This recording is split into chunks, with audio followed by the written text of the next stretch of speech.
Hey guys, John2 here, and today I've got some more hype-worthy news about Phantom Forces. And this time it's not a leak, it's an official announcement by one of the devs yesterday.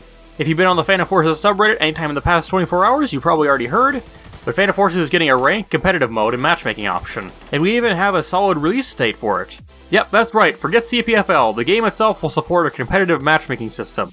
At this point, we're still not 100% sure how it'll be implemented or how the specifics will work, but we have a few general ideas about how the system will work. But first, let's go over the post on the Stylus Studios website that announced this. Toothless, who I believe is Ghost Leader, though I'd be totally wrong, so feel free to correct me, made this post announcing the plans to add a, quote, competitive system to Phantom Forces, end quote. But he wants to create plans and gather feedback first. He says he doesn't plan to actually do anything until late May or sometime June, but he's aiming for it to be complete and fully added on July 1st. That is just over a month and a half away, which actually isn't that long. But now into the rest of the post, he has a few things that Stylus has to consider and would like the community's feedback on. Let's go through them and I'll talk about what other info there is, as well as my personal thoughts on them. The first one is, what size of competitive teams would there be? Now before I go look at this, I want a quick look at one other comment that Toothless has posted as a reply to another question. He says that there will likely be two different types of matchmaking and competitive. The first is more exclusive seasonal competitive. This will basically be CPFL, but mostly automated by the game itself.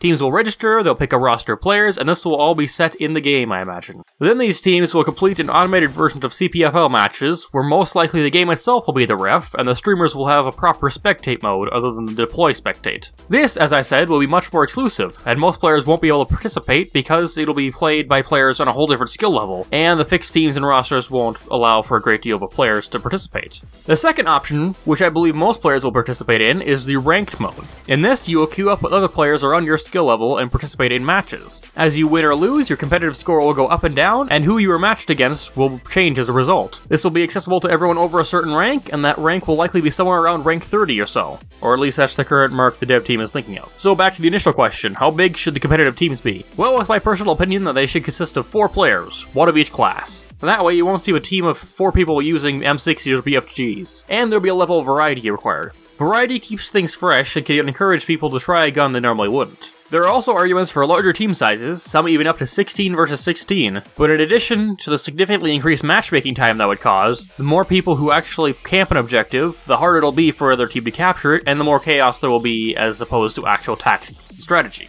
But let's move on to the next question. What will penalties be for leaving mid-game and not returning? So basically, if someone gets salty and rage quits halfway through a competitive match, how will they be penalized? I mean, they've both been toxic to their team and put their team at a disadvantage, so it seems fair that they receive some sort of penalty, right? Well, the player who leaves should receive a penalty, of course. A system would be in place for a player who briefly disconnected to be instantly dropped back into the same match as soon as they reconnected to Phantom Forces, so Roblox crashing won't be an excuse for not rejoining. My suggestion is that the punishments scale depending on how many times the player has abandoned a match and how much time has passed between such incidents. If a player leaves a match and doesn't rejoin, it should count as a loss for them, and they should lose rank accordingly. They should receive double the rank loss if they continue to leave, and eventually receive a temporary ban from competitive.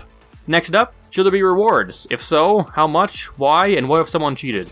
Answer these questions in order. Yes, there should be rewards. There could be a small credit bonus for winning matches, which could increase with win streaks. And there could be skins which could be only obtainable to those the top 500 or 1,000 on the competitive leaderboards. If someone is hacking, ban them and move on. If someone is otherwise breaking the rules in a way that isn't automatically detected by the game, there's already been talk of a reporting feature. Moving on, should guns and attachments be restricted? Toothless believes that everything in the game should be available for use in the competitive, and I agree with one exception. That exception is the ballistics tracker. Some say it should be removed entirely from competitive, while others think it should be just nerfed overall and allowed to remain in competitive. I believe that it should be nerfed, yes, but I also believe that an aim assist has no place in competitive. Competitive should be based on skill, and something that literally tells you where to shoot, I believe, should not be allowed. Otherwise, I'm perfectly okay with everything else being allowed. The CTE changes are being added into the game June 1st, so the FAMAS, M60, and H-bar won't be as obnoxious anymore. And for his final question, as of the time of the script being written, should custom maps be used for it? I'd say sure. Semaphorism over on Reddit talked about having Shaylin build a few symmetrical maps for competitive. This means no matter if you're ghosts or phantoms, you'll end up with the same spawns and the same routes. This is a perfectly fair system, and I hope the maps turn out well.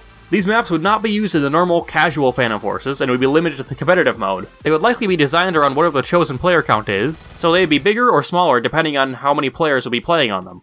So to recap, competitive and ranked matchmaking modes are coming to Phantom Forces July 1st, assuming everything goes to plan. This will be a huge change for Fan of Forces, and I'm honestly very hyped for it.